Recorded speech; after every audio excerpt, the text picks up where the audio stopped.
Yeah. Woo. Ooh. Third Degree, the Third Degree Net Podcast. Third Degree, the Third Degree Net Podcast. Third Degree, the Third Degree Net Podcast. Third Degree, the Third Degree Net Podcast. Hello there, FC Dallas Curious fans. Welcome to another edition of Third Degree, the podcast. Hi, I'm Peter, and I am joined today, as usual, with my two good buddies. First up, the easygoing and laid-back Brit that we all know and love, Dan Crook with an E. Hello, Dan. Hello, Peter, with two E's. There are two E's in Peter. Yes, absolutely. And then, of course, your hero and mine, founder and co-editor of thirddegree.net, the good Buzz Carrick. Come in, Buzz. Hello, Peter. There are no E's in Buzz Carrick, but there is an E in patreon.com/thirddegree. Give us support. There's three E's in that. Well, there's more than one. One plus. All right. Very good. There's also an E in subscribe, so do that. Yeah. All right. Very good. Thank you for pointing out all the E's and all of that. All right. So small talk pleasantries are all done. Check that box off. Let's get to the meat. Nashville 3, Dallas 0. And I'm going to start off by telling both of you I was surprised. No, actually, the better word is confused. I was confused by the seemingly new levels of pitchforks and torches reaction there was to this game in particular. And I can't figure out if it's because the run that Dallas has been on of late, which is 1-3-2 in their last 6, or it was because they got blanked by Nashville. Well, I'm going to go blank by Nashville. When a team is perceived, and I did little air quotes there, perceived to be not as good, they are, quote, expansion team, they're, quote, a defensive team.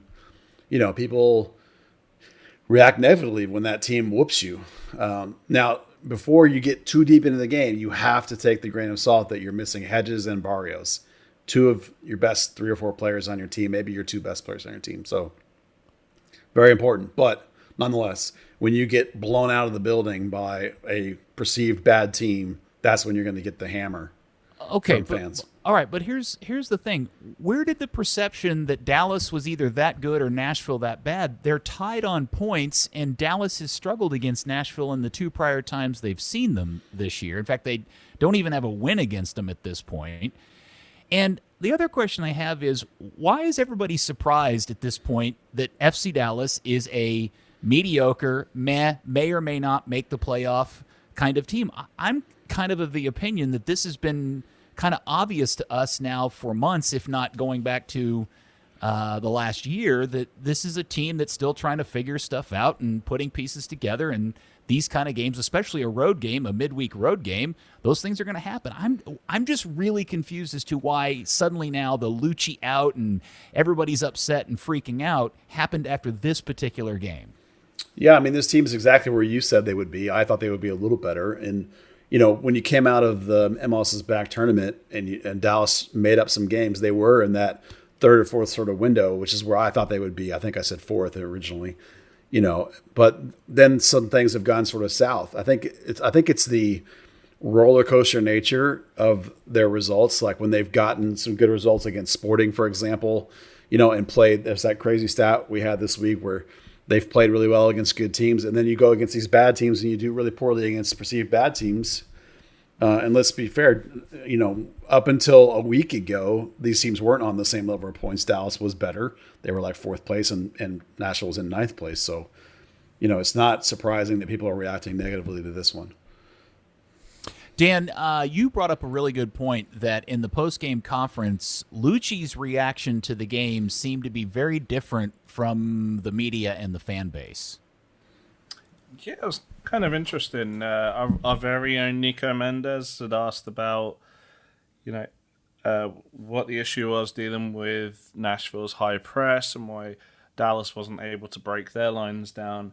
And normally Luchi has a pretty lengthy, solid answer about everything, but he just said, I disagree. That he thought maybe Nashville outplayed Dallas for 10 minutes, but for 80 minutes, Dallas were kind of in control. And when I asked him something later on, he almost dismissed the 3 goals because 2 of them came off of deflections. Now, yeah, if you wanted to take the quality of the goals, and this is one of the rare times that you can look at XG and it actually means something, the 2 teams were both under 1. But, or maybe Nashville was 1.2 actually, but it was very close. There were very low percentage chances, but the fact of the matter is, Dallas got their asses kicked by Nashville all over the pitch. It was a whipping. Really everywhere but in front of goal. And, Brisson came up to media after that and he said, this is kind of tough. The other 2 games I thought we should have had something out of, but this time we got beat, plain and simple. I was listening to somebody describe a game, and you tell me, were they talking about the Dallas Cowboys or FC Dallas? And these were the quotes of their description of their performance. 1, seem unmotivated. 2, not as good as maybe people thought they were. And 3, and this is the real one, what a chore to watch. Who are they talking about? The Cowboys or FC Dallas? Both. I don't. Yeah. Why can't it be both? Yeah. Why can't it be both? We'll go with that. Yeah. Similar veins. Oscar used to always say that when you want to analyze games, whether it be individual or the collective, that in a lot of ways, because of the nature of soccer, because it's so difficult to score, that a lot of times you have to throw out goals when you're analyzing. You have to analyze the play of the whole 90 minutes, not just the goals. You can't let that be the only thing that determines whether you think a team plays well or not. And clearly, from Luchi's responses, he thinks that they played pretty well for the 80 minutes. I'm not going to give him 80. I would have said the last 5 of the first half and then the first 20 up until they allowed that counterattack. That maybe 25, 30 minutes was good. But then other than that, I thought it was all junk. So, it's not sometimes, Luchi's going to be positive and defend his team. He's not going to come out and say they suck like Oscar would. That's a difference between those guys, or like Shellis would. Shellis really would. Luchi's a huggy, feely, protect my boys kind of coach. So it's not surprising he thinks it's really good. There seems to be a growing narrative along the fan base that people are now really much asking questions about Luchi's qualifications and is he the right guy to be doing this job, and et cetera, et cetera. And I thought one of the things that happened to this, and before we get into the meat of the game itself, this was really the one moment that I think everybody was talking about, which was the conflict between Luchi and Franco Jara when he subbed Jara off, in the 64th minute of the game. I got to tell you, I saw that and I immediately thought I was really surprised, because based on how I saw it, and unless there's a part of the video that we're not seeing, and obviously we're not hearing the audio because maybe Jara said something to Luchi that was offensive or something, my perception of what happened there was that Luchi initiated that confrontation and kind of escalated it, and I thought that was really surprising and maybe a reflection of a head coach with not a ton of pro experience. Well, we on this podcast have said from the beginning that was going to be one of the biggest troubles with Luchi, is the fact that he had no adults and no pro experience. And listen, no one will ever convince me that the Hunts didn't do him a disservice by hiring him too soon. He should have been the next coach a couple of years down the line. They should have gone outside the organization if they had to, or gone with Ferruzzi. There were options on the table. But I read that moment as Luchi, as we always talk about him, he does like to, as I call it, hug it out. He's emotional. He wanted to shake Jara's hand. And Jara is pissed and passes up that opportunity, which Luchi then perceives that as a disrespect or a slight and says that you can't do that to me, and grabs him, and deals with it on the spot. Now, on the conference call today, Luchi said that within an hour of that incident that they had already talked it out and solved it, and it's all in the past. And he did say some of the stuff he can't mention because it's behind a closed door kind of issue. So he did say that there were moments involved with him talking to the team and Jara talking to the team, and it's pretty clear that they've moved on past it. But it definitely was a moment created by Luchi's inexperience. He should recognize that not all players are the same, and that Hara's pissed, and that I should give him space and not let it escalate, not let it become a problem. Because Hara is right to be pissed. He's right to be mad, because regardless of the fact that he hasn't scored in a couple of games, he is the $1 million player on this team. It's one thing to take him out when you're up 3-0 and you want to protect him and give him some cushion. It's another thing entirely when you're yanking a guy with his scoring pedigree from a game they're trying to come back in favor of a 17-year-old with very little scoring record at all. So he's totally in the right to be mad. Pepe should have come in for Jesus, if anything. So there's both guys in the right and both guys in the wrong here, and they claim to have, or Luchi claims to be past it, so we'll see how it goes. But, Luchi could have circumvented the whole thing if he would have stepped away from Hara. Yeah, Dan, I'm really interested in your perception because as a fan of English, non-league, and lower league teams that many of which have very young coaches kind of learning the game themselves, I'm interested in hearing your perception on what happened that night between the two. It was a little bit strange. I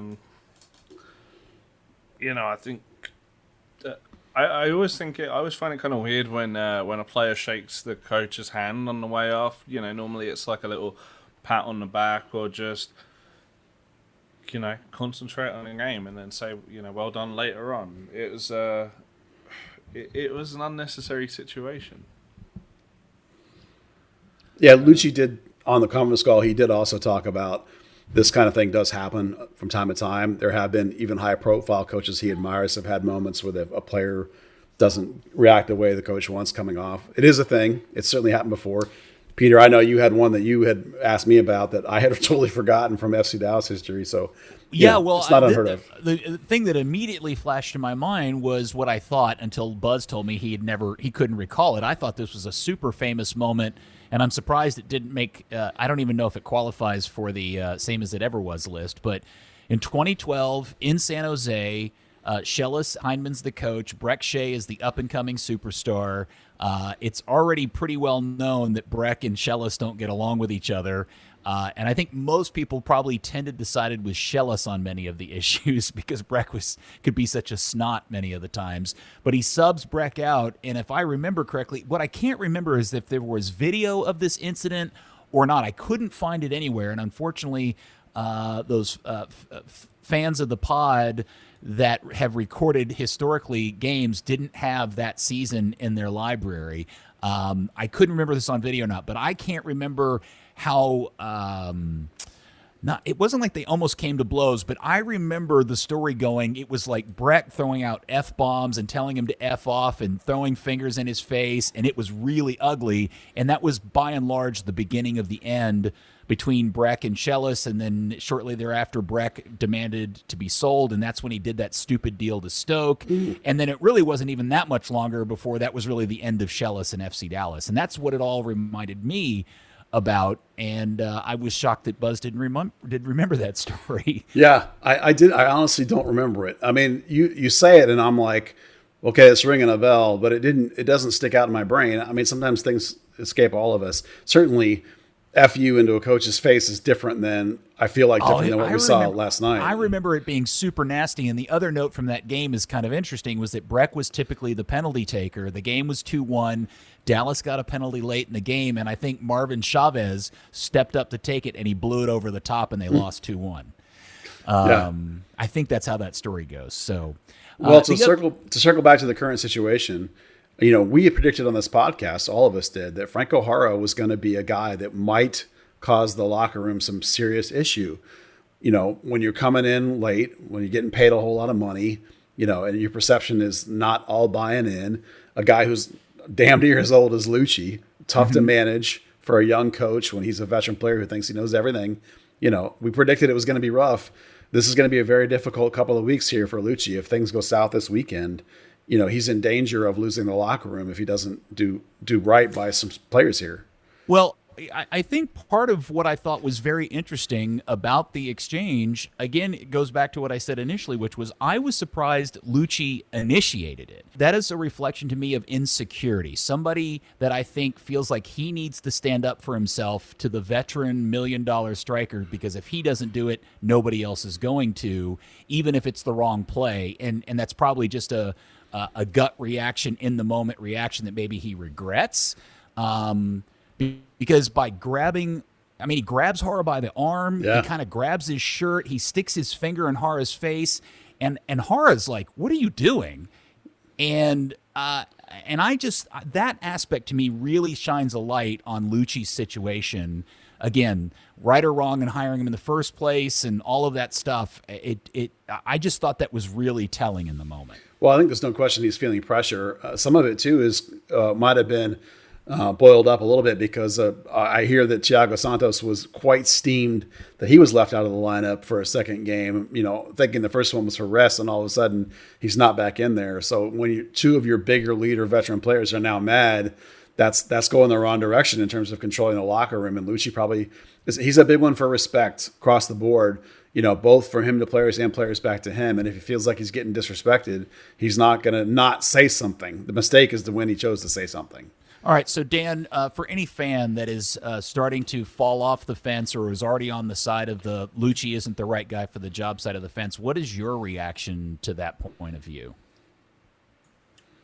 To the overall point of view of just the general point of view that maybe Luchi's the not right. Either they've always felt that way, or now they're starting to fall on the side of the fence of Luchi's not the guy for this job. Well, discredit anyone whose opinion is based off of Luchi chased Cobra out of town, for one, which is most of them.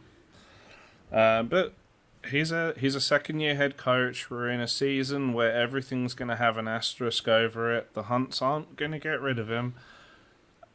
Give him some time.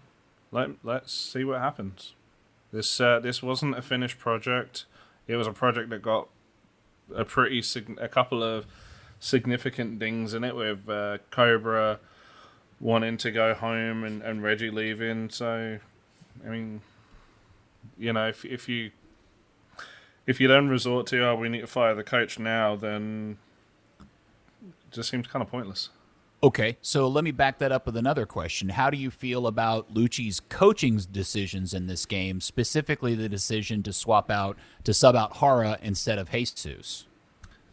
Every coach has favorites, and Jesus is very clearly Luchi's.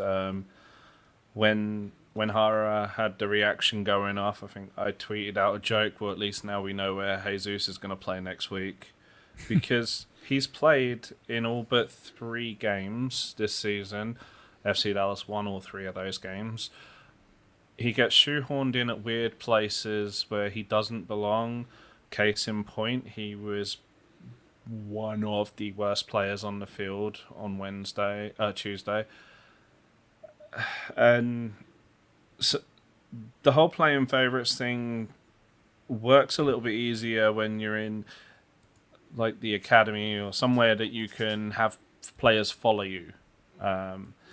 When it comes to a professional club, it's obviously going to be a temptation because you're bringing so many of your players up from the academy, but sometimes you've just got to sort of cut them loose a little bit and say, okay, he's just not making the grade right now. I can definitely see frustration with that, but again, it's got to be, he's a second-year head coach. He's got to grow out of those mistakes as much as young players have to grow out of theirs. Yeah, every time you listen to Luchi talk on a press conference, he talks about learning something, which comes back to the idea of it was too early. But in his defense, he was hired to be a pathway to the pros, play your kids coach. And now all of a sudden they've hired a bunch of 30-year-old $1 million veterans, So it's like, it's not quite what Luchi signed up for either, probably. Yeah. The part of the reason why I asked the question is I didn't see the whole game. In fact, because it was an odd Tuesday night game, I had forgotten the game was on, got home from my other event, and turned it on and started watching it literally at the beginning of the second half. And I'm interested in y'all's opinion, that's my very Texan way of saying that, y'all's opinion on was Haro the right guy to take out of the game at that point? No, absolutely not. No. Jesus should have come off. I saw a lot of people's opinion that Haro was having a terrible game, and based on the 45 minutes I saw, or actually the, 23 minutes or 24 minutes, whatever that is, the amount of time I saw Haro on the field, I wasn't particularly, I was surprised he was the one taken off, but I'm wondering, based on the entirety of his 64 minutes, was he the right guy to take off? No, because Dallas was having trouble breaking down a low block or at the times where it was a mid block. Hart was doing some good things in build out, and once again, he's just not getting enough of the ball. So it's not. He's back checking and he's posting up, and he's one of the few people allowing Dallas to play forward on the ground. So I don't think it's, and more importantly than anything else, he's the man on your team. He's the guy up front. He's the goal scorer. He's your leading goal scorer. He's got a proven track record of scoring goals for 15 years. That may be an exaggeration. You know what I mean? It's like you don't take that guy out at the 60-minute mark. That's ridiculous. Not for a 17-year-old. That's just stupid. I think it's one of the worst sub decisions Luchi's ever made. Because after that, with the other subs he made, he ended up with Brandon Cervania playing as a 6. And Jesus Ferreira playing as an 8 with 15-year-old Dante Celia on the wing. It's like, what are you doing? It was just awful. All right, so Dan, I assume you agreed with Buzz on that analysis? Yeah, I definitely thought it was going to be Pepe for Jesus, and then I was trying to rationalize it. Well, maybe it's just a case of trying to inject a little more pace up front, but Pepe's not really that fast. So then, the problem with Hara is I know he's obviously catching a lot of rap from fans because A, he's not Cobra, and B, he's fluffed a few very good chances. We didn't get that opportunity on Tuesday. He had one shot from outside the area or at the edge of the area. No, they got the ball into the box 6 times. You're not setting them up for success. It's like those first few games, and just for the fact that he's doing what Maxi was doing, what he used to do. He's checking so far back to try and even get involved in play that if they do eventually get the ball up there, he's not there yet. It's, the problem was getting the ball into the final third, because when you look at the passing chart, there's a lot of clear grass there in that final third. So, Buzz, do you have an opinion or a thought as to why Luchi made the decision he made? Well, my guess is that he really thinks. Let's be honest with the good pod listener. I don't actually know. Sometimes when I try and analyze coaching decisions, I try and put myself in their shoes and I try and figure out what he's thinking. And the only thing I can come up with is that Luchi's convinced that Hara's not 90 minutes fit and that he can't put in the work rate he puts in for the whole time, because he seems to sub him out at that, somewhere between 60 to 80 minutes all the time. Now, some of that may just be he thinks it's a workload problem, because Hara has to start pretty much every game because they don't have anybody else. So it's probably a combination of those things. And, at that point, Nashville's not playing a super low block. It's kind of in between. And Luchi probably thinks his best hope is to get somebody right in behind with a quick step. And Pepe is better at that than Hara. That's my assumption. But to me, Jesus Ferreira was doing absolutely nothing in regard to helping the team win. So that's the player that needed to come off. And Pepe's the best attacker you had available at that point. So it's like he should have come in for Jesus, not for Hara. If you don't like Pepe on the wing, then you make some sort of shift so you have 2 strikers or something. But the problem isn't your 9. The problem is getting the ball to the 9. Jesus and everybody else, Fafa, whatever, Ricarte having to come so deep. None of those guys are getting the ball to the strikers. I'd really love at some point, the next time Luchi's available for media, for somebody to ask him about his allegiances with Jesus, because if at 60 minutes he thinks that Hara's not working hard enough, it makes me wonder what he sees in Jesus, who I don't think works any harder or less hard or anything than Hara does.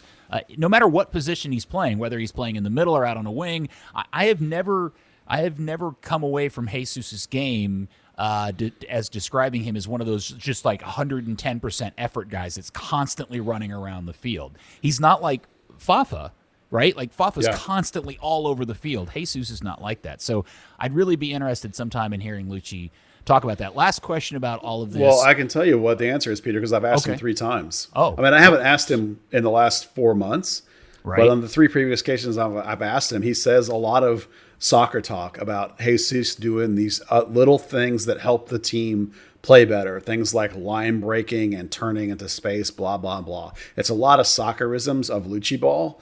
So he never really is going to give you a concrete 100% definitive answer, but it's always along those lines. And the bottom line is Jesus is his guy. That's the answer. All right, well, I want you to be Leslie Stahl next time, and I want you to press him and say, but all of that soccer talking jingo that you've just talked about, did that actually result in goals and wins? That's what I want to hear him explain to me about his fascination with Jesus. All right, the last question about this, and we'll move on to something else that I think will excite the fan, is do you think he starts Jara this weekend?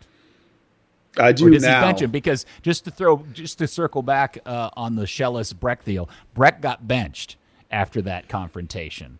Yeah. So do you think he benches Jara this weekend? In the immediate aftermath of the game, I would have said yes. But after listening to Luchi today, I'm going to say, I'm sorry, I would have said no, he benches, no, Jara does not start, he benches him.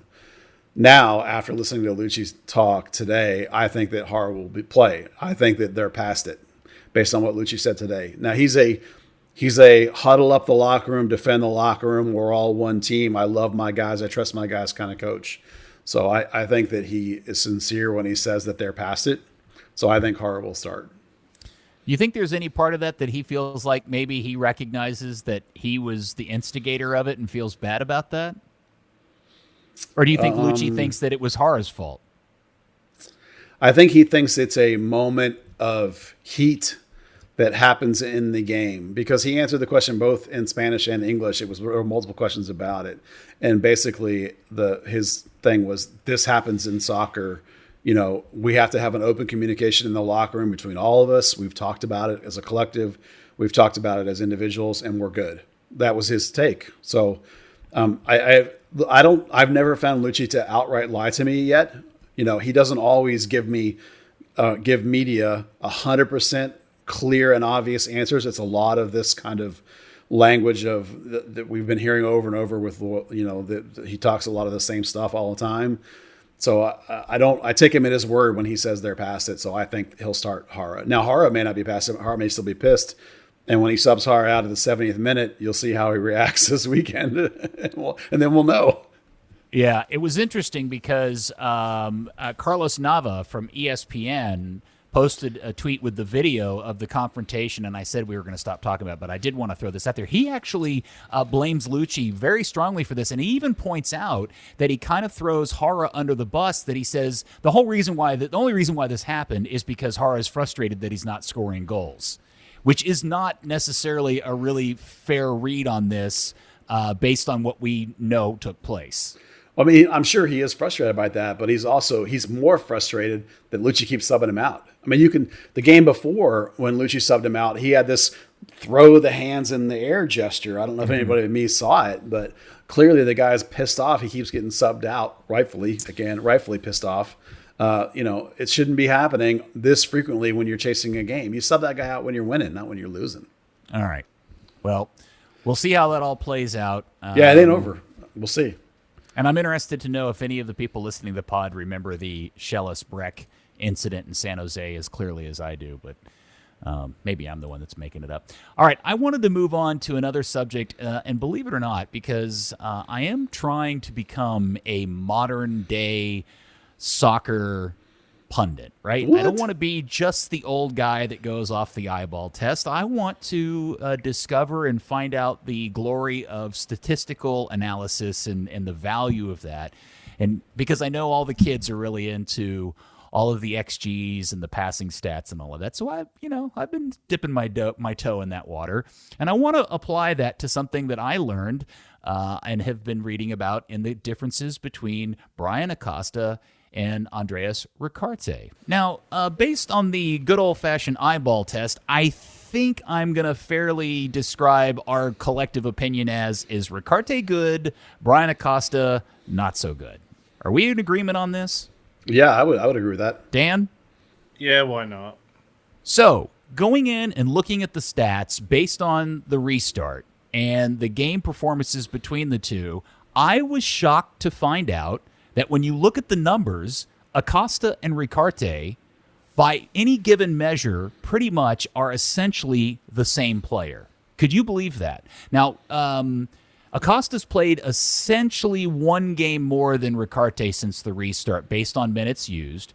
But if you look at all of the passing numbers in terms of Acosta outperforms Ricarte pretty regularly on percentage of completed passes. Passes in the final third, he generally tends to outpace Ricarte on. And they tend to trade back and forth on passes into the penalty area. All very important passing metrics in terms of deciding who's actually performing or adding positively to the team. Now, Ricarte does tend to outpace, but not by a large number, the number of key passes in all of these games. And all I'm trying to point out here is that based on the eyeball test, I would tend to agree with you guys that Brian Acosta's been a bit of a meh thing for us. And I was a little bit surprised at how equally meh Ricarte has proven to be, at least based on the stats. Well, this is where stats let me down because I always say I don't know who decided that you could score from that spot or something like that.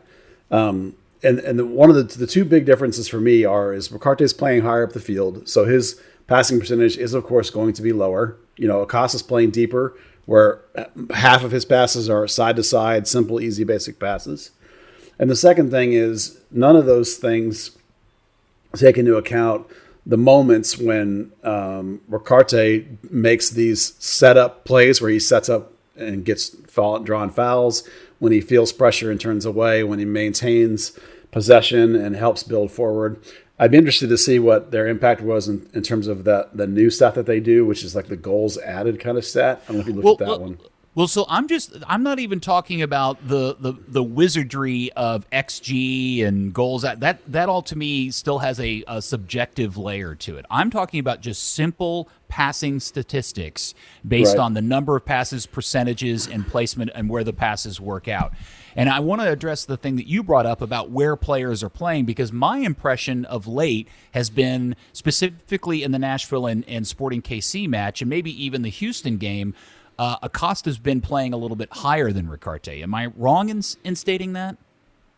Well, if you look at his average position, he's not. Really? Because I thought they were saying they were trying to play him higher. No, he makes runs higher, and Ricarte makes runs back. But if you look at their average position, it's not. Yeah, okay. And basically, if you look at any team's passing chart over the course of the season, from back to front, the fullbacks pass at the highest rate. It's usually, for Dallas, it's around 90%. And the further up the field you go, the worse it gets. Like you're talking about a playmaking 10 or a striker. If you're near 70%, that's fantastic. It's just because the pressure ramps up and the difficulty ramps up. So it's not surprising if you're talking about basic passing statistics. It's not surprising to me that Acosta has as good or better than Ricarte. Completely different kind of player. Yeah, Acosta, just in the Nashville game as an example, in the final third, Acosta had one more pass in the final third than Ricarte did, and of all the progressive passes, he had twice as many progressive passes as Ricarte. Again, this is where I think I think you have to be able to do a hybrid of both the eyeball test and the statistical stuff. I think trying to just lean on one or the other is doing nobody any service. I think the point I'm trying to make is that I don't think we can singularly blame Brian Acosta for all of these teams' failings, as maybe I at least have been a little guilty of over the last few months.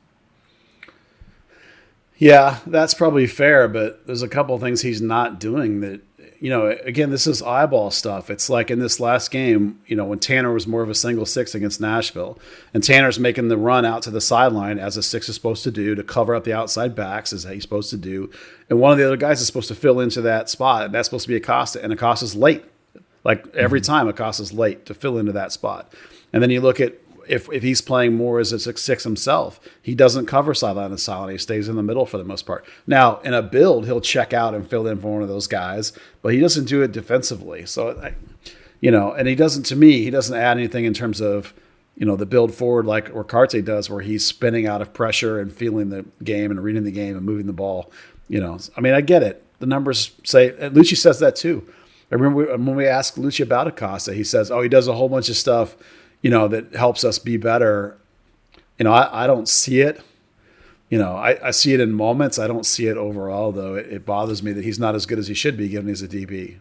Okay, so I want to spin the spotlight onto Ricarte, because now we're into multiple games where the team has not scored. In fact, out of this run of 6, they've only scored the 2 goals, only one of which was a goal in the run of play. The other one was the penalty kick, the 2 goals against Columbus. Shut out again against Nashville, yet we've got this, Mauro Diaz ×2 kind of guy that everybody's all excited about. And I'm starting to wonder, should we be concerned that maybe Ricarte isn't as good as we thought he was, or is this just a reflection of the larger roster as a whole? I think it's a reflection of the way the team is playing. And also, he's not as good as the insane hype of the first 2 games when he had that incredible goal and everybody lost their minds. I mean, he's not that good, but he is better than anyone else they've had in quite a long time in that position. I just want to remind everybody. I just want to remind somebody else that scored a wonder goal on his debut. Brian Acosta. Well, I have yet to see Ricarte, in my mind, play a bad game. And he's been one of the best 2 or 3 Dallas players every single game he's been on the field, in my opinion, for what that's worth. Okay, well, I do think it's valuable to the listener to understand what it is you think what you see him doing that in your mind would make him, or what in your mind says that he's putting in good performances. I'm not disagreeing with you. I'm just asking you to explain it from your educated point of view. I was just talking about it. It's the ability to feel the pressure coming behind him, set up defenders to foul him, turn away from the defender in an unusual, unpredictable manner. If I can't predict which way he's going, that's a positive. His touch, when the ball comes in, his first touch sets the ball where he wants it to move away. Mm-hmm. His vision into the final third, I think, is really good. Now, it's not connecting because the front line is too static. That's a different question. But he's doing, and he checks back with a willingness to play defense. So all of those things are phenomenal and make him a better player than almost anybody in the team right now. All right. I wanted to ask the question because I saw MLS's Matt Doyle reply to somebody's question to him about the club, and Doyle's contention that he thinks this club should be playing a 3-5-2 and getting which would help eliminate the poor, as he described it, the poor wing play that has really haunted this team for a time. And I'm wondering what your opinions about this are. Well, a 3-5-2 would be good to get if your goal was to get Jesus playing in a position that he is appropriate. The problem with playing that sort of game is, in order to play a 3-5-2, you have to take Barrios off the field, and Barrios is the best player that Dallas has had offensively for 3 years now. He's not what he was, but without Barrios, this team is junk offensively. We've seen what happens when he's missing. In general, I'm not anti 3-5-2 other than that part. It's like, how do you fit Barrios into a 3-5-2? I don't think you can. Okay, so Dan, is that slot him is as the second striker, which means Jesus is gone. You can. I just don't like Barrios as a second striker. When he's inside, he doesn't do anything. The only times I think he's at his best when he's from the wide position running at an angle into the middle. Yeah, I mean, you'd have to give him like a free roll to roam side to side. I mean, he definitely played that in Colombia, but yeah, hasn't really done it a whole lot here. Dan, do you have any other differing opinions about what is ailing the club, or different formations they should be playing, or what Luchi should be doing differently? Oh, wow. I think sometimes there's a little bit too much rigidity. We've talked so much about breaking down the low block, and it's kind of like the First World War. The guys getting out of the trenches and walking very slowly towards the machine guns and hoping that something's going to be different this time. What an analogy! Yeah, we go to that a lot in the UK. Yeah. But yeah, you've got this impenetrable wall, and it's nice to try and go at them and pass the ball around and recycle the ball and try and keep tidy possession, but you're not drawing them out. Whereas, playing to the team's strengths sometimes, using the counter attack a little bit more, playing the high ball over the top, it can work. We saw him playing the high ball over the top a little bit in the last game, although it was just poor delivery more than anything, and poor runs off the wing to get to those balls. But one thing I've really liked about Luchi Ball is there's a plan B, there's a new plan A, but it's kind of forgetting the plan B that used to be plan A, when the whole point is to be flexible. Yeah, I definitely wouldn't mind seeing the 3-5-2 get used some more. I mean, Luchi tried it at the beginning of the year. But they look terrible in the 3-5-2. Well, I know you'd have to play a bunch in it to make it work. What I really want is I want Luchi to not be married to his system. I think you have to look at this is something Nashville does really well. They looked at their roster, they decided what they had, and they've tinkered with their lineup in order to try and maximize the players that they have. Whereas Luchi is trying to make the players he has play the way he wants to play. I think you have to go the other way. I think in the Major League Soccer, you're not Liverpool. You can't go buy somebody for $100 million. I think in Major League Soccer, you have to look at what I got, and you got to try and figure out how to make those guys work in a system. You can't be. I don't think you can be married to your system regardless of who you have that's available. The minute you lost a couple of guys, you maybe needed to rethink things. I wouldn't hate a 3-5-2. Well, with Brian Reynolds out there instead of Reggie, I think the 3-5-2 is a more interesting option because I think he plays that role better than Reggie would have. Absolutely. 1, 2, I do think it does create the oddity that suddenly now, quote unquote, your best, most dangerous player, who of all people in the world is Michael Barrios, which I think says a lot about this team, that Michael Barrios is your most dangerous player, is what complicates that decision to play that formation. My feeling is when you watch this team, and to address your point about trying to institute a system on a set of players, whether it fits or not, is that Luchi's system requires a set of accurate passes and a skill level that I'm not sure he has the player set for, which then is what is causing the malaise and the slowness and the buildup of this, because the players just aren't of that quality to play this system quickly and smart, one touch, two touch, triangles, get in and out of positions quickly. It's not that set of guys. Because that's what I see when I watch this team, is that they just don't look confident playing the system quickly. They look confident playing it slowly, but it's so slow in the buildup, they give everybody all the time they need to set up their defense, and they're not good enough to break that down.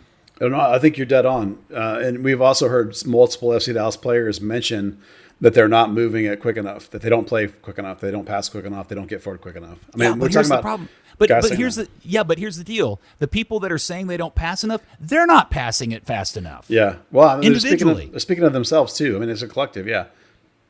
Yeah. Yeah. I mean, You're totally right. It's like, you can't be Barcelona without Barcelona's talent. Tanner Tessmann did not have a good game Boy. Tuesday night, did he? No, that was a big regression. Some of that I think was because to me it looked like they put him a little more on an island. He was a little more of a single 6 with 2 8s kind of look in front of him rather than the other way around. And I thought that was a tactical mistake because that was part of why Riccardi was playing so deep. I didn't like that part, but my assumption is that was reaction to thinking that Nashville was going to play in a low block, so you could afford to have just 1 6. I mean, if you have him and Acosta both as sort of 6-8 hybrids and have some rotating flexibility there, that's harder to spot who's going to cover that guy coming out when that happens. I actually think that was a tactical error by Luchi. Dan, do you have any new impressions or opinions about Mr. Brisson? 2 steps forward, 1 step back. Came in initially and didn't really notice Matt Hedges missing too much, but boy, the lack of speed between him and Reto Ziegler the other night, that was painful. It definitely shows that the need for Nkosi Burgess and Callum Montgomery to come on as and develop is definitely a big thing. We saw Rhett Ziegler getting absolutely roasted, and he needed a guy alongside him who could take the physical load, which Matt Hedges does, and Brisson just couldn't do that. I want to ask you about that, but that incident in particular where poor Ziegler got screwed into the ground. If Hedges is in the game, do you think that scenario plays out differently? I think Ziegler has a little more confidence to attack the ball in that situation. Because he thinks Hedges is... Go ahead. What were you going to say, Buzz? Yeah. Did you notice that when he got up, he looked at Hollingshead and made a pinch motion that he felt that Ryan was supposed to have been coming back and pinching from the outside in order to contain, because the guy cut inside and then cut back outside, and that's where he felt, I think Retzo felt Hollingshead should have been there to pressure that, so I think that was the reason why I didn't pick Hollingshead as my man of the match, because I thought there were 3 occasions where he got caught upfield and didn't get back well enough. Well, I think if you go back and rewatch that particular incident, I was surprised at how lackadaisical Ryan was in trying to help his teammate, who was clearly in a bad situation. He's just kind of, this is very unlike Ryan. He almost like switched off in the moment and just kind of watched it happen. Brisson is kind of struggling behind to try to help cover in some way, but not in an effective way. But Ryan in particular looked like he had an opportunity to help out, and he just kind of bailed on it. Yeah, and I think Retzo agreed with you since he clearly made that motion of, where's my help? Yeah. Well, it was well taken. I got to say, Gary Smith and Nashville have quietly done a really nice job in putting that expansion. If you're ever going to be in expansion season, obviously the downside of not being able to have the fans and all of that stuff is the bad side, but it's also given them a little bit of bandwidth and kind of growing this slowly. And he's put an effective little side together that if they keep doing what they're doing, being one-off games in the playoff, who knows what that team is capable of pulling off. Yeah, they were smart in that they built a solid defensive foundation with predominantly domestic players, and to give themselves a chance to be medium-ish in their first season, and win some games. You remember from the very beginning of the season, Peter, we talked about the fact that they weren't going to set records for losing games because they were going to be in a whole lot of ties and a whole lot of one-goal games. And so credit to them of having a plan and sticking with it. That they've done a really nice job finding guys to fit that defensive mentality, and then they experimented with some lineups and they found what works, and it really does work. There's nothing wrong with playing a low block and countering. It's boring, but Oscar used to do it. Well, you can absolutely. I think somebody will go back and write a story about this season and the differences between how Miami and Nashville have chosen to build their rosters, and I think the standings and where they are, at least in this debut season, tells an interesting story. Now, Dan, I'm going to ask you and I to kind of like shuffle off to the side of the pod here and have a conversation between the two of us, because I want to ask you a question that I think might hurt Buzz's feelings. Uh-oh. Dan, are you have you fallen off the Pepe hype train too? Have you lost your choo-choo? There's not a lot of coal in the barrel at the front of the train now, is there? I know this may be sacrilege, and I know Buzz is like my BFF on this stuff, but I'm not sure I'm seeing anything I should be too excited about lately. Now, I know he's not always playing in the best position, but I don't know. I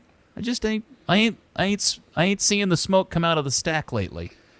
It's definitely a tough season for him. Not having that many minutes. Last year, if it wasn't Academy, it was North Texas. If it was, and later FC Dallas, and the kid just needs to play. He needs to develop somewhere, somehow. It's hard to be harsh on a 17-year-old or critical of a 17-year-old, but we are somewhat guilty of getting the hype excited to this point, aren't we, Buzz? You can join back in Oh, now. okay. Can I get back in? Yeah. Well, that's what I was going to say is that he's 17. So, I know you don't love the XG, and I don't always love the XG, but before this Nashville game, at least, he still had the third highest XG on the team. Yeah, okay. And his but how two many goals, minutes has he played? Well, I know, but it's at 2.1, and he has 2 goals. So he's doing exactly what he should be doing based on the minutes he's playing. His goals matches his XG. I'm not saying that the problem is for me is that he shouldn't be the second choice guy at 17. He should be like Dante. He should be getting garbage minutes at 17. FC Dallas has made a fundamental roster miscalculation in not replacing Cobra. Now, Luchi loves to trust his kids. He loves to talk about how he's got faith, and if they play, that means he's happy with them. But they should have replaced Cobra because there is no other option than Pepe right now, which is both a disservice to Pepe and a fundamental roster error, because what happens if Pepe's not the right guy for a given situation? He's different in style than Jara. They should have replaced Cobra. They needed to replace Cobra. The fact that Pepe's your only guy is a fundamental roster miscalculation. All right. Well, anything else about the game in particular that you guys wanted to discuss that I have forgotten to throw out on the plate for you guys? I will say one thing. I didn't notice the Hollinshead deal you mentioned on the third goal, and I just watched it back, and oh my god, he's walking. Yeah. Ball watching. Yeah. And walking. And ball watching and walking. And it's like watching that Southampton goal where Kurt Zouma had the really bad back pass and then just walked back and complained at the goalkeeper. Yeah. Yes, it is. It is an alarming moment in in the Ryan Hollingshead performance on that evening, because it's almost like he's convinced that Rito's going to win it and he doesn't need to help out. But to everybody else watching, it's like, hey Ryan, I think Rito needs your help. Could you hurry up and get back there and help him out a little bit, please? There's actually a really funny moment just as the pass is made. Rito's kind of watching the ball and he looks over his shoulder thinking, okay, Hollinshead's going to be on that guy. I realise he isn't, and then does this really dramatic spin around to try and get back in position. My general comment about all 3 goals, and I'm glad you have agree with me on the Hollinshead lack of effort. It was by then they had all given up, but all 3 goals, the defender is way too deep off of the player. They were about 6 feet off the striker, the shooter at that point. And then on the second one, the Slovenia midfield, same thing.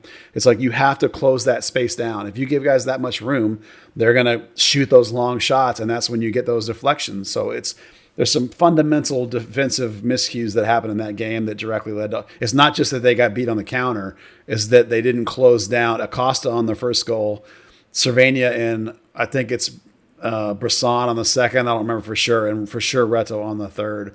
But that comes back to what Dan had mentioned earlier, that this game clearly exposed what we've been talking about with Ziegler. As good as he is and as smart as he is, the age is now a problem, and Brisson is also slow, which is a problem.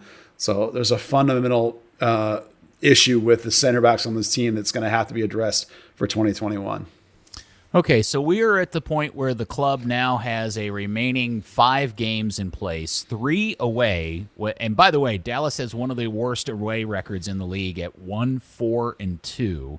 And they have 3 away. The next game is Saturday night in Salt Lake, and then they have 2 home games back-to-back, and as we've mentioned before, end the season with 2 away games, one of which is against Nashville, and they end the season on November the 8th in Minnesota, and because it's 2020, and right after the election, there'll be a massive snowstorm that they have to deal with.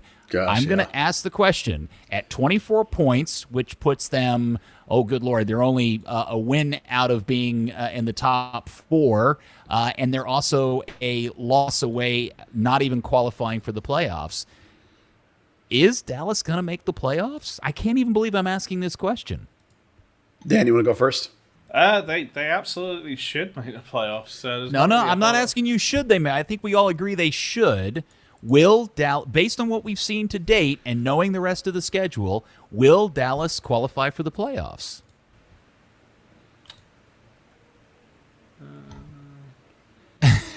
Is he thinking? Have we lost I don't know what he's doing. Yeah, I don't know what happened.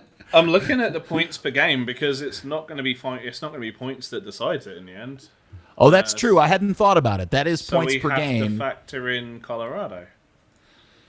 Yeah, Colorado. Yeah, Colorado. That's right. You got Colorado. By But the way, they have 6 games left. who does? The FC Dallas. You forgot the Minnesota postponed game. From when Oh, they that's had not their on little- there. That's right. There's Yeah. that game. Okay, I have forgotten. So they do have 6 games left because that's not on the. They haven't scheduled that yet, have They they? haven't rescheduled. It's still listed a couple of games up on the schedule as postponed. Where so, are they going to put that thing? well, Because That's the Yeah. point. well, exactly. so because there's no place to put it. They've got a Saturday game and then a Wednesday game and then a Saturday game and then a Wednesday game and then a Sunday game. There's no place for another game. Well, that's Yeah. why after it was postponed, they were gutted because they said it was a home game that we're not going to get back. Yeah, so they're almost certainly now just going to, especially because I don't know how Colorado's going to make up. How many games has Colorado missed? Five. Yeah, they got so- three to miss, make up. Yeah, so this is going to be on a points per game situation, and if that's the case, then they almost certainly have to make the playoffs, right? Yeah, I think they'll make it. They'll be able to go relatively close to 500. They got 2 home games out of that 5. They'll get a point somewhere else. I think they'll get in. They really should get at least a point at Real Salt Lake, and it's kind of, for a long time it was a crappy place to go, but they've done pretty well there recently. So, yeah, I mean, Real Salt Lake is Real Salt below the line. Lake beat Portland Wednesday night 2-1. Well, miracles happen every so often. No, I think they'll get in. That was their first win in like a month almost, but yeah. That organization's a mess right now. Yeah, it is. Okay. Let's see. So all right. So we covered all the stuff from Nashville. We've asked the big question, are we really going to make the playoffs? We've talked about what games are coming up. We've done all that stuff. Anything else specific to the on-field part of the team that we would like to discuss before we move forward? Well, I wanted to tell Luchi's Tanner Tessmann story. That's kind of an on-the-field thing. Oh, yes. What is Luchi's Tanner Tessmann story? Well, there was a Monday conference call this week, and somebody asked Luchi some question about Tanner, and is he a surprise being playing? This is before the Nashville game, and the part that was interesting was twofold in the sense that Luchi spelled out specifically like when they decided to sign Tessmann and that kind of thing. And what he said was that coming out of last year's North Texas season and the academy season, when I thought Tanner was ready to be signed, that the team did not. They thought he was a guy, let's compare him to Kevin Bonilla maybe, a guy they were going to let go to college for a year or two and then sort of revisit, like a Brandon Cervania did and like a Reggie did, going for a year, maybe 2 years, that kind of thing. Luchi specifically says that. And then they get into spring training, and they had a couple of injuries, and so they needed a body for training. So they pulled Tanner into training just to be a body. And Luchi said that his play in those sessions, that he stepped up to the occasion, rose to the occasion, and that his play in those sessions won him a homegrown contract, basically over like a 3-week window. They were not going to sign him. It was out. And then all of a sudden it's like, holy crap, we got to sign this kid. And so they signed him really quick. So like that level of detail that like, and then because Acosta's injury lingered on, he ends up starting opening day. So that level of detail that they weren't going to sign him at all. They were going to just let him go to Clemson until like a couple weeks before the season. They're like, holy crap, we can't let this kid leave. And they signed him. So I think that's an interesting story. All right, and I don't mean to be the cynic here, but how much of the fact that they were potentially getting ready to lose this kid to an NFL kicking career played into that, do you think? Not that much, because we were talking about the Clemson stuff for over the past year. He had gone to those camps, and fall football season was had come and gone and all that kind of stuff. So I mean that funness, so that Clemson back and forth was already there. That's what's so fascinating about the story, is that you're literally talking about mid-February when they had him in first team training, and they thought, boy, this kid is a baller. Because Luchi even said, like, with the academy in North Texas, he just looked okay. That he was like, I mean, he was good, but he wasn't like, they were like, oh my God, we got to sign him. It wasn't until he came into first team training and started kicking the crap out of people that they were like, holy crap, we got to sign this kid. Which is amazing to me on one level, because I don't know how you could watch him play for the academy and dominate those tournaments where he's MVP and not think he was ready to be signed. But they didn't, and they were willing to wait, and then all of a sudden they weren't, which is kind of interesting, I think. Quick question. So when you say they, we're talking Marco and Andre? I assume he wasn't that specific, but I assume you're talking about a collective Luchi, Andre, Marco, Luchi's coaching staff, whatever, the collective organization being they weren't ready to sign Tanner and until he dominated training. Was Zanata here at that point yet? Yeah. I can't recall the timing. I think his announcement was in December sometime. Okay. Yeah, it was after Brisson was signed and before any of the other signings, basically. All right. So for any pod listener who has been disappointed in the amount of Dan Crook in this particular episode, fear not, because I think you're about to get your dose of it. Because the other crazy, weird, out of the blue, caught everybody off guard announcement that we got from FC Dallas this week was the announcement that once again the club is relocating the supporters groups, and the beer garden is being closed. The one unusual and charming feature of the atmosphere at Toyota Stadium is kaput. Dan, I'm hoping you can provide some color and insight as to why that is the case. No, not really. Excellent. All right. Now tell us what's going on. Okay, so this is another one of those little COVID knock-ons. For one, FC Dallas is absolutely awful at fan engagement and handling the supporters groups. But the big deciding factor is that the players' union negotiated in the revised CBA for coming back after COVID that field seating is no longer a thing. And, half to 2/3 of the beer garden is field seating. So suddenly they had the option of, making the temporary bleachers that are already falling apart taller. What do you mean they're falling apart? Oh, yeah. Oh, I didn't know this. Yeah, those things are dangerous as hell. You can't go in there without cutting yourself or catching yourself on something. All the ropes that are used on tifos, when they come down, fans will take them and try and tie up loose bits of the bleachers. It's disgraceful. No idea. So the Dallas Beer Guardians actually were asking for a safety certificate on the bleachers for a couple of years, and the team just kept ignoring it. I walked down there one night. I was when I was designing the tifos, we were doing the opening day one. So we walked down at night before the first game of the season, and the guys there putting the bleachers back together, and I just watched this guy ripping random pieces of bent metal off and just throwing them away, and then he puts a sheet of metal over the whole thing so you can't see it. I was like, that's scary. Add another 10 rows on that, and you're screwed.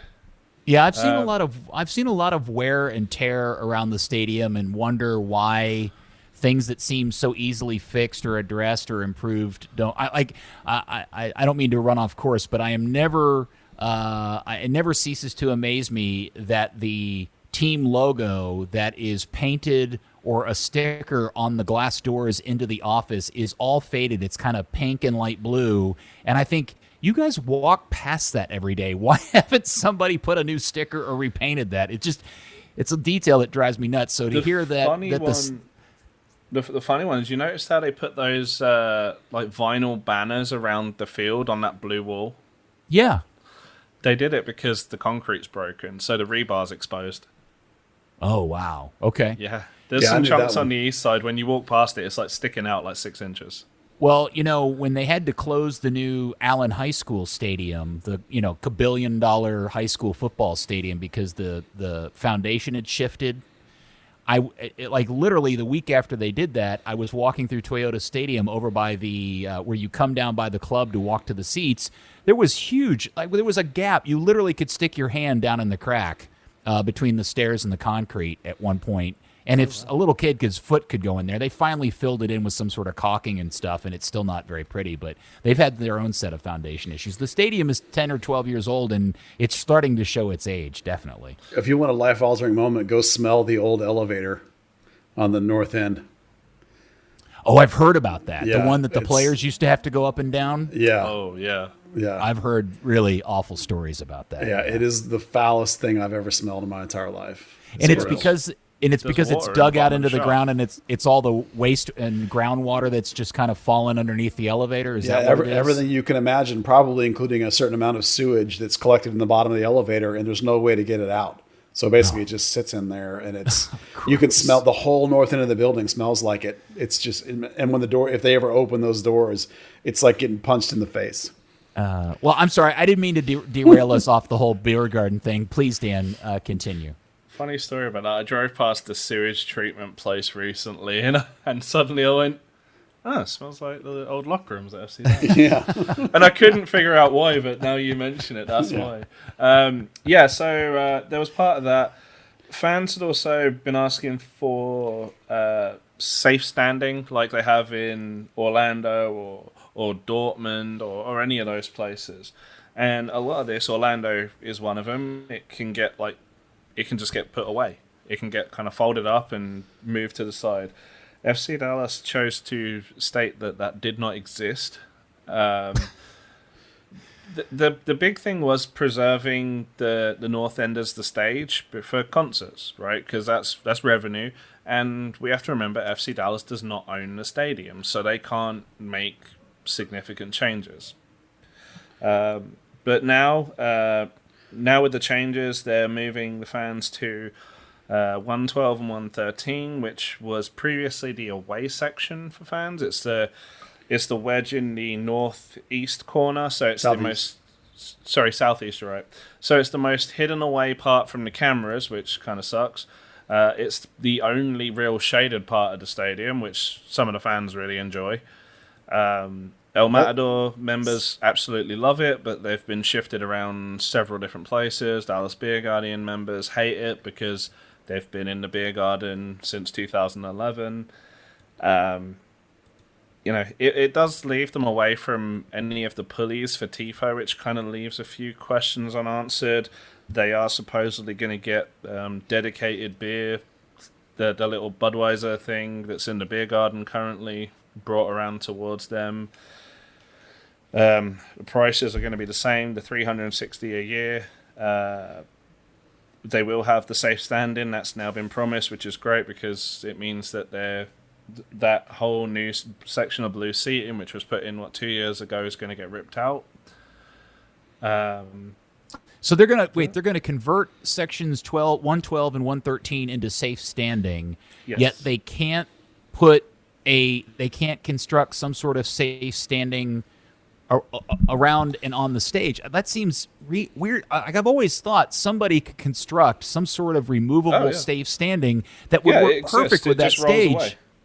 Yeah, That but seems- every time the supporters groups took it to FC Dallas, they would ignore it or say it didn't exist, and other clubs have it, which was weird. But now they're going to be in this new section. They will have the permanently in place safe standing.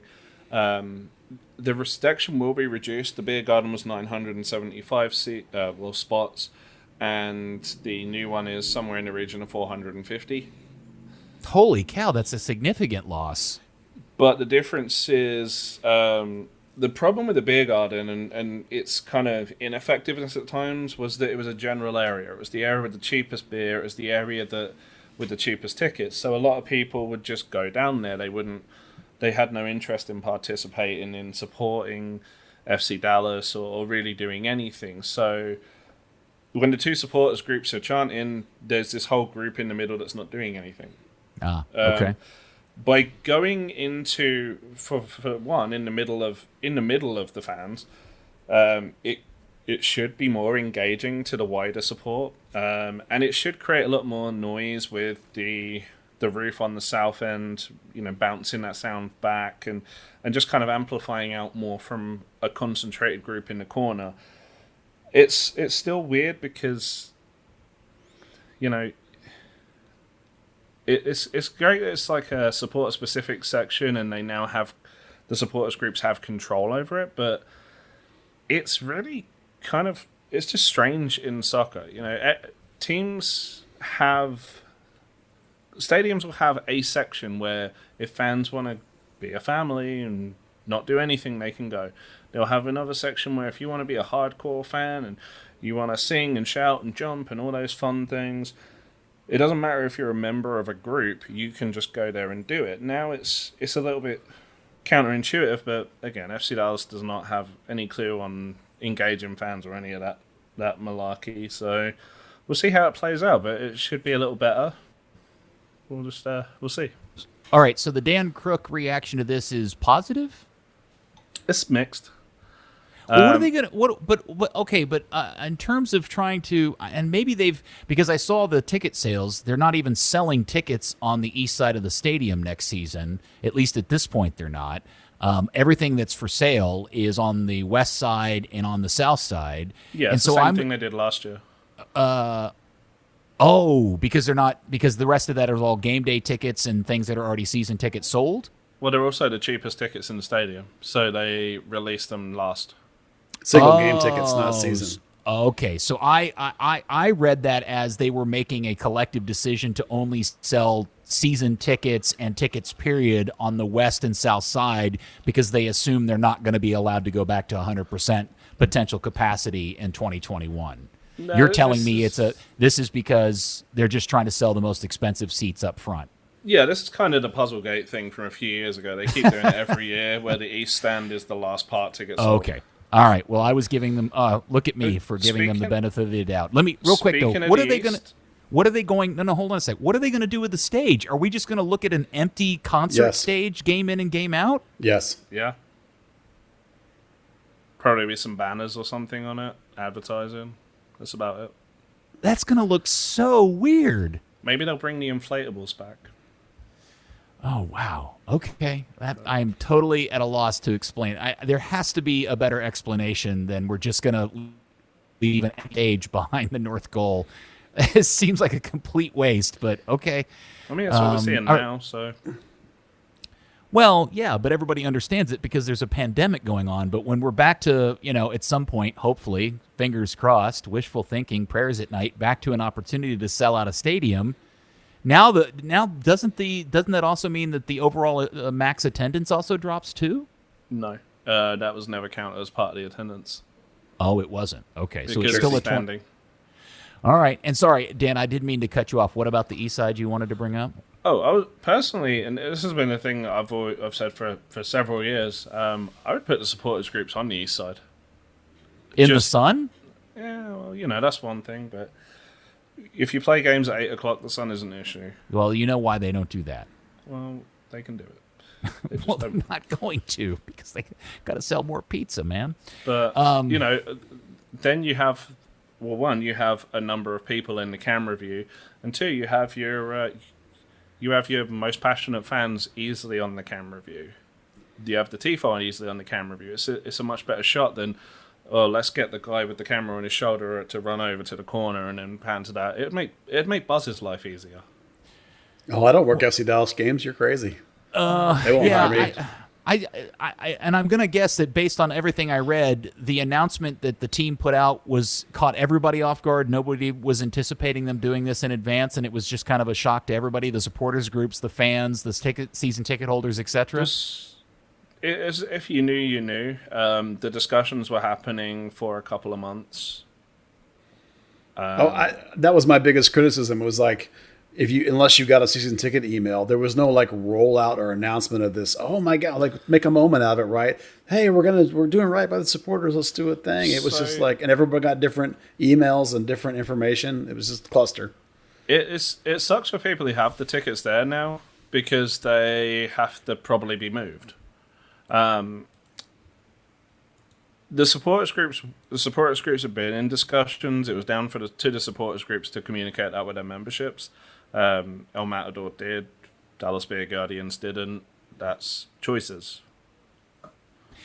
So just to make sure I'm understanding this correctly, the reason by the club to close the beer garden is because that's the part I still don't get, because they think they're doing the supporters groups a favor by moving them to this new location, or because the beer garden was more of a hassle than it was worth. That's the part I'm still confused by.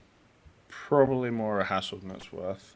And because of the CBA rule about no on-field seats. Yeah, you instantly take away 500 of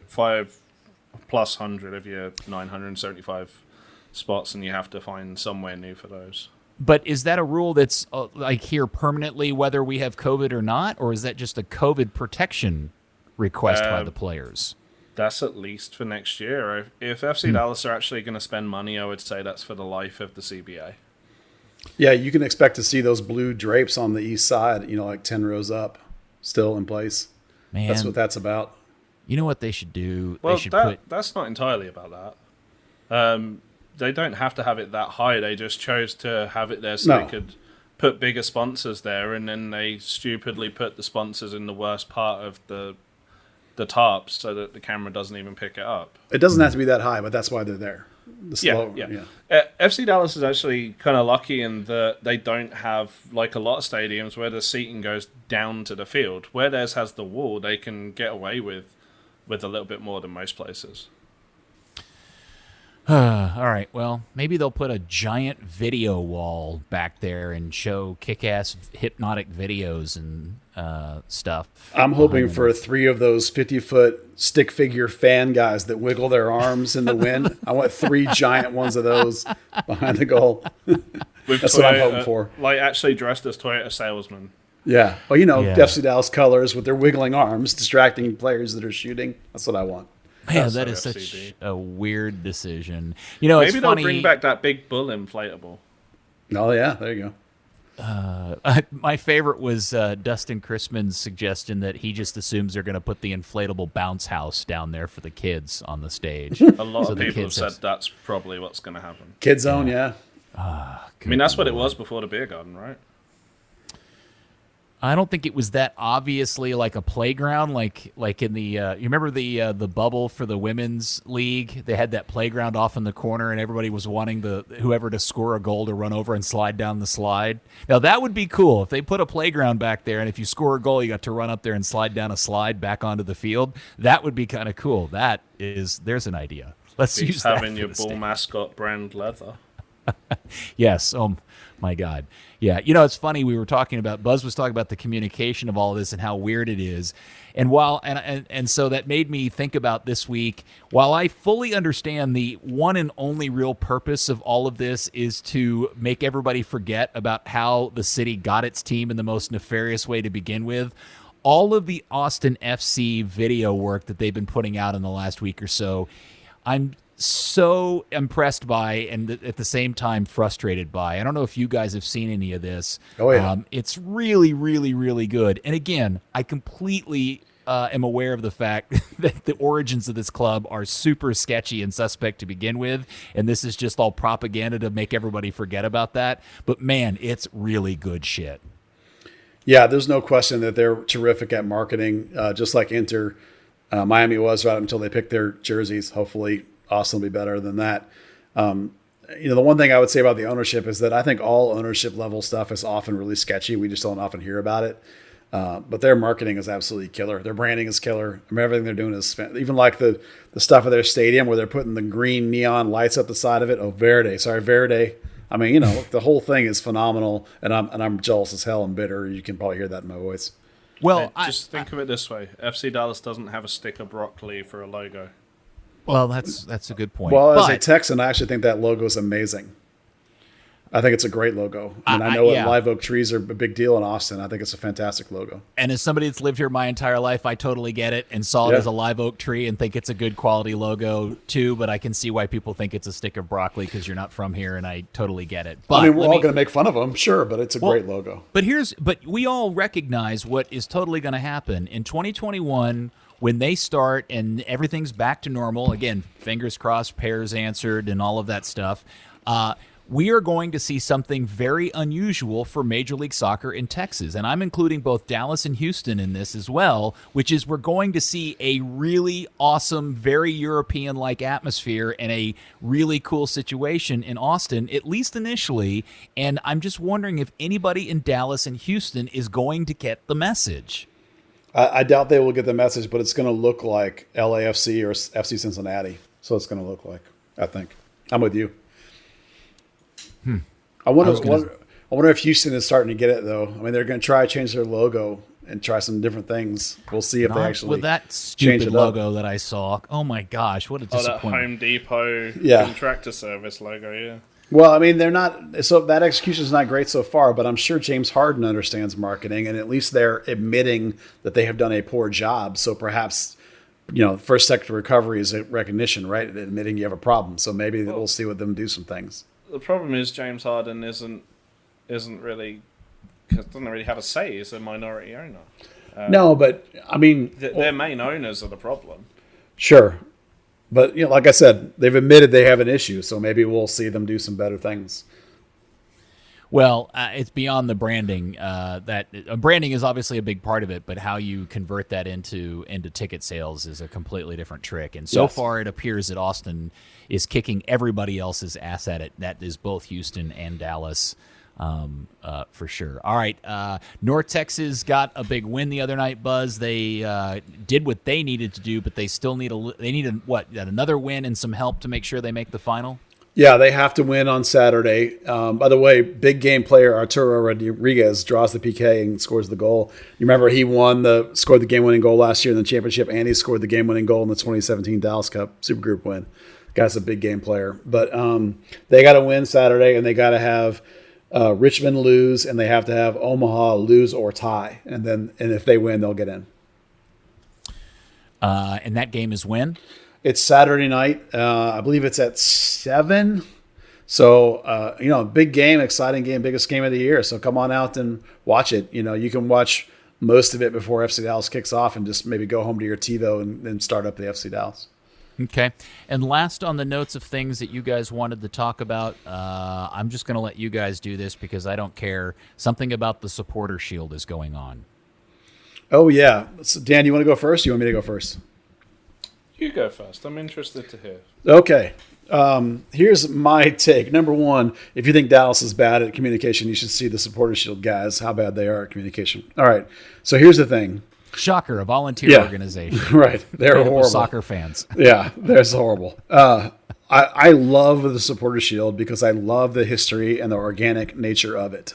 Now, I 100% agree with you, Peter, that because you're playing an unbalanced schedule, that it lacks some of the qualities of a real, regular season table winning like we have in a lot of other countries, right? So I recognize the flaws in it in terms of MLS Cup being the big thing and we play an unbalanced schedule. So right out of the gate, it's not quite the same as a regular season championship. We can all admit that. But that once you recognize that it has a flaw from the get-go, and you recognize the fact that every Major League Soccer season has a different number of games. It's been 30, it's been 32, it's been 34. There was a season where it was 26 in 2001. The fact that you have less games this season is a garbage reason to not award it. It already changes all the time. You already have an imbalanced schedule. There is going to be a determined regular season winner by whatever method the league eventually decides. Points per game it's probably going to be. Whoever that is the Supporters Shield winner, whether you think they are or not. At this point, it's an established thing that if you win the regular season, then you are the regular season champion, you're the Supporters Shield champion. Now, if they don't want to show up with the trophy, to me, that doesn't matter. The Shield winner, even if you don't show up with it, is still the Shield winner, right? There should be no asterisk. It is what it is. You play the schedule you're given, and if you win it, you win it. And then the last point I want to make is by not being willing to show up and live up to your end of the responsibility, regardless of the circumstances, you're saying that you're not up for dealing with this situation. You're not up for the situation. Put on your big boy pants, live up to your responsibility, or give the stupid thing to the league and let them deal with it because they're prepared and capable of dealing with it. Okay, hold That's on a my second. take. Okay, I got your take, but I still don't understand what happened. You didn't tell us what happened. Well, I assumed everyone would know. What happened was the Supporters Shield, I don't know what it is, Dan, is it a committee, has put out an announcement that they were not going to award the Supporters Shield this year. And their language had a whole bunch of garbage and stuff in it, something about fans not being in the stadium and something about the number of games played and something about fans not being able to be involved, something about the Shield going on a tour next year. Somehow that played into it. A whole bunch of junk basically said that they weren't going to show up and award it. And so Toronto FC rightly and Greg Vanney rightly are pissed. Their players are pissed. I don't blame them.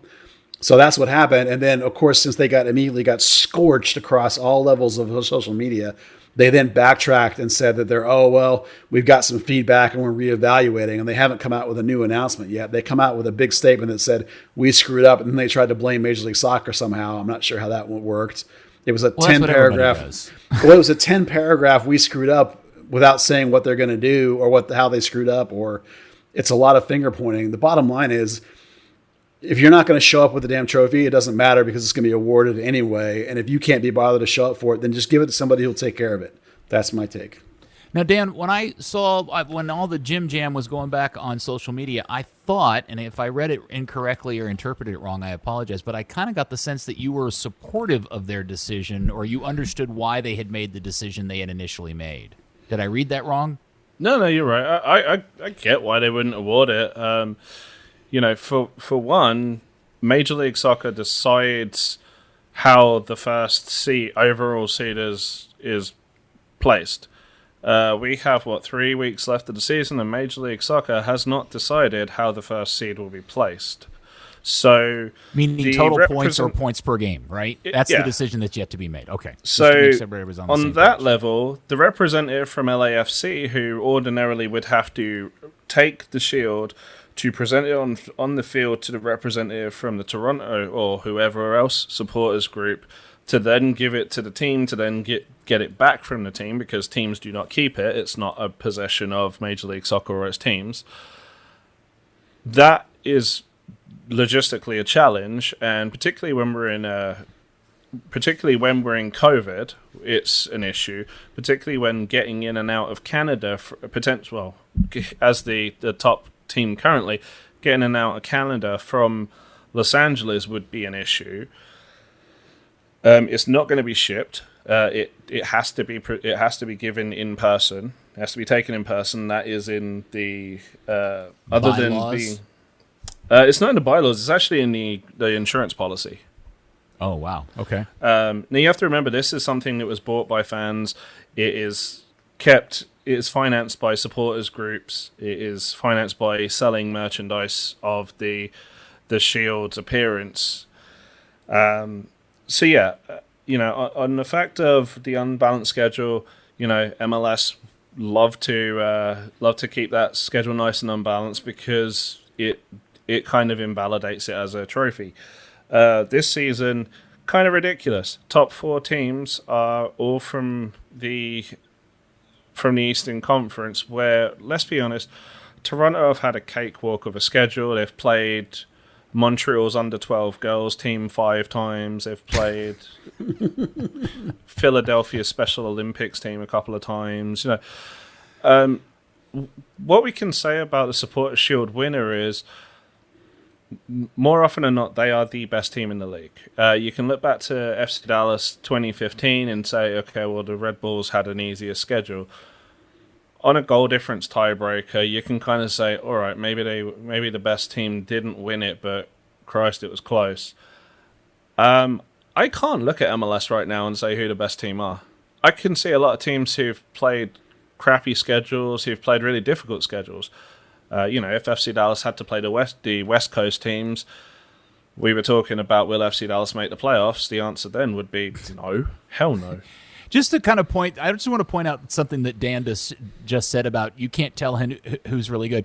The longest current winning, would anybody like to guess who and how long the longest current winning streak is in Major League Soccer?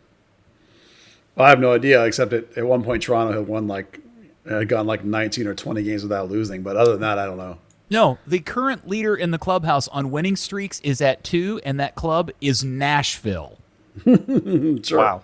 Well, that's my general point about the flawed, unbalanced schedule is already flawed and unbalanced. This year is just more flawed and unbalanced. So it's not like it's a black and white issue. It's just more worse, right? So it's like that. To me, that's an invalid excuse. I mean, MLS is going to declare a winner of the regular season. There's going to be a Supporters' Shield winner, whether the fans like it or not. That's Right. my point. Is like it's happening. You can either show up or not. And look, and I get that it's a fan transported thing or whatever. Figure out a way with Major League Soccer to get the damn thing up there and get it awarded. It's not that hard. They'll give it back to you. It's not like they're going to steal it. Actually, they did once before. That's why the trophy isn't the original trophy. Yeah, but that was under Doug Logan, wasn't it? That wasn't Mal. there's like some super soccer nerd that lives in his parents' basement that has the original shield hanging on a wall in like somewhere outside of, I don't know, Boston or something like that. Well, two funny stories about that. Someone's got the World Cup trophy that got stolen somewhere. That's true. Yeah. And then I actually had the original, for a while, I had the original 1997 U.S. Open Cup trophy that FC Dallas got because they broke it, and I took the broken pieces. But it since got broken more by my stupid landlord, so I threw it away. But Oh. You threw away a U.S. Open Cup? Well, no, it's a glass chalice that you don't get to keep the real one. They gave FC Dallas this glass chalice. It was really nice, and then somebody at one of their things knocked it over and it split in two pieces. And I took the two pieces, and I had the biggest one on my mantle. And one of the repair guys was fixing something in my apartment and knocked it off and shattered it into like 100 little pieces. So at that point, I threw it away. I made him pay me a bunch of money for it. I told him it was worth $20,000. The FC Dallas front office once stole the Brimstone Cup as well. Did they really? Yeah. All right. So maybe they won't give it back. maybe that's a bad they won't plan. give it back. Oh, Hey, so no big deal then. Just don't show up with it. Just Toronto has won it. That's fine. Yeah, because I should say, in all fairness, the Nashville stat is interesting. Toronto is on a 1, 2, 3, 4, 5, 6, 7, 9-game win undefeated streak with 7 wins and 2 draws. So maybe they are the best team, at least in terms of form right now. But Yeah. my point made about winning. No, I think it's a fair point. Other than maybe there's some problems with actually showing up with the actual trophy, it's like it doesn't matter. There's going to be a Supporters Shield champion. Someone's going to get into the CONCACAF whatevers. It doesn't. Let's all agree either way, it's been handled spectacularly badly. That's The no communication has been an absolute joke. The backtrackings come in that, what I've heard is that they let all the supporters groups know what was happening, but not in a really effective way. They did it on like a Slack channel, and if for anyone that uses Slack, what a crappy form of communication that is, because you don't get any notifications unless it's something that's at you. So, obviously everyone was blindsided by it, even though they were technically informed. And now they're talking about this long delay because they've got groups that are completely unresponsive that they're now having to await a response from on what should happen. It's kind of interesting that. Well, that's easily solved. You set a date. We need a response from you by this date, and if you don't reply, then we're just not going to count you. I mean, come on, let's all be adults here. That's how this stuff works in the real world, right? Yeah. I mean, Well, what is like this? you A bunch say- of 16-year-olds doing this? Yes. Well, okay. it's all supporters group volunteers. So yeah. Come on, Peter. We've both lived that life. Well, hey, I was once a part of the original Inferno and left That's what for I'm many saying. of those reasons. We've- As much as I we've love both all been those part people. of that life.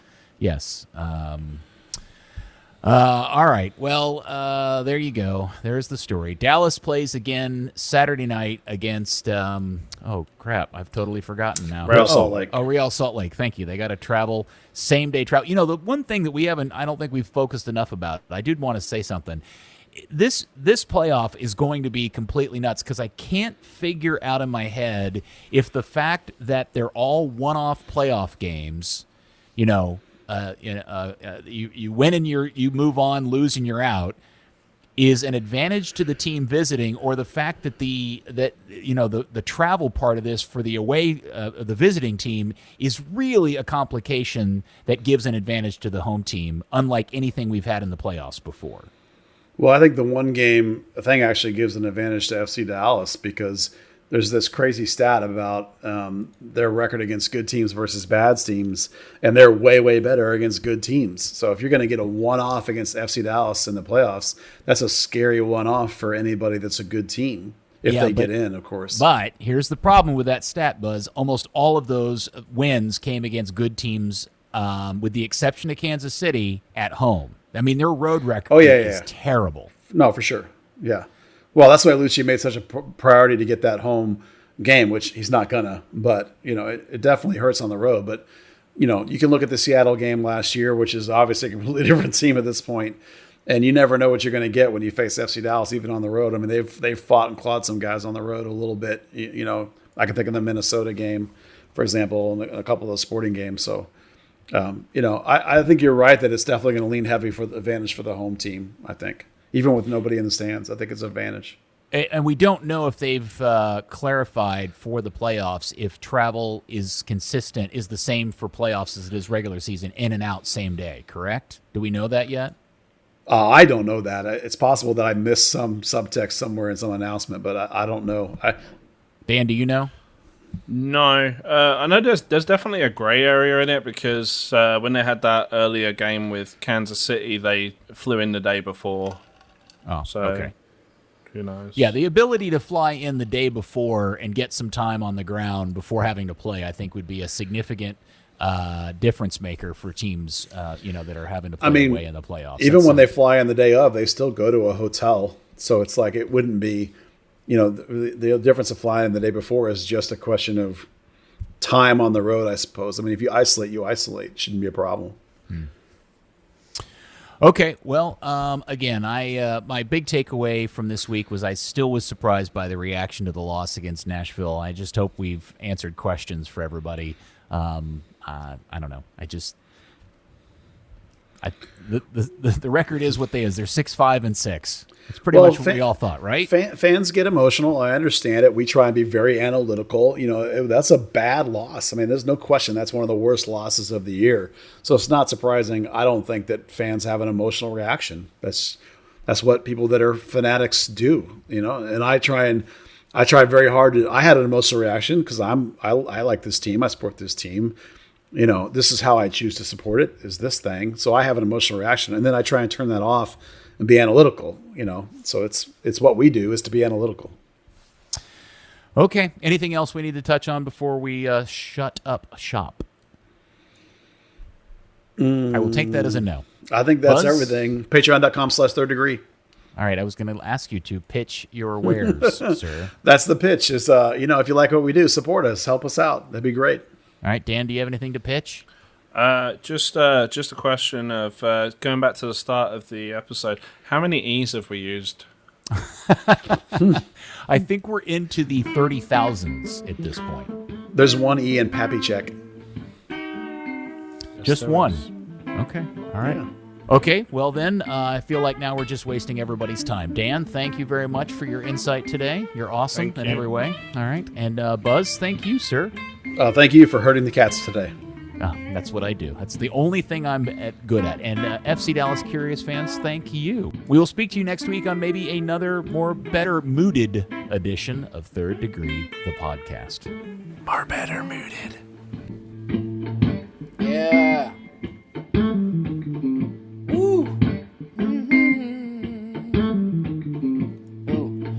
Third Degree, the Third Degree Net Podcast. Third Degree, the Third Degree Net Podcast. Third Degree, the Third Degree Net Podcast. Third Degree, the Third Degree Net Podcast.